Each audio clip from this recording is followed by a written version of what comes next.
Un seul geste et le cours de l'action Coca-Cola s'effondre. Cristiano Ronaldo est au cœur d'une nouvelle polémique. Alors, y a-t-il de l'eau dans le gaz? On décrypte.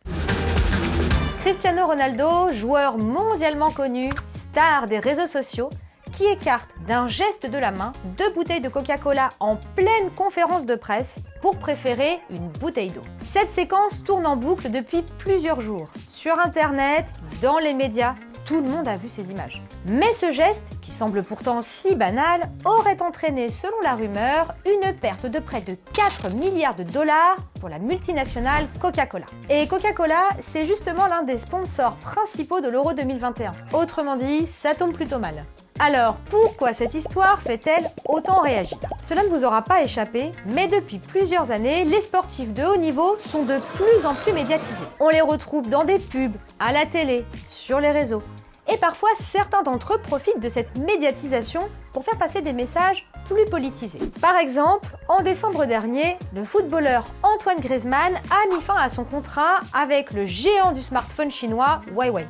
La raison? Eh bien, la multinationale était soupçonnée de participer à la surveillance de la communauté musulmane ouïghour en Chine. Et ça ne plaisait pas du tout à Antoine Griezmann. La médiatisation des sportifs de haut niveau est telle que cette histoire de perte de 4 milliards de dollars pour Coca-Cola, en fait, ça ne nous étonne pas vraiment. Sauf qu'en réalité, les choses sont un peu plus complexes. Voyons ça de plus près.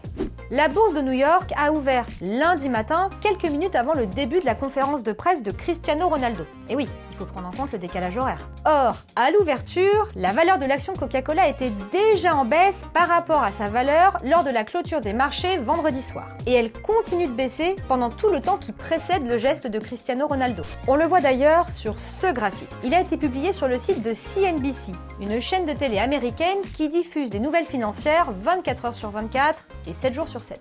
Alors, même si le roi du ballon rond portugais a affiché sa préférence pour l'eau minérale, il n'a pas provoqué la chute de l'action Coca-Cola. Dernière précision, sur l'année écoulée, l'action Coca-Cola, qui vaut aujourd'hui 54 $, avait déjà baissé jusqu'à 43,51 $. Et cette fois-ci, Ronaldo n'y était pour rien.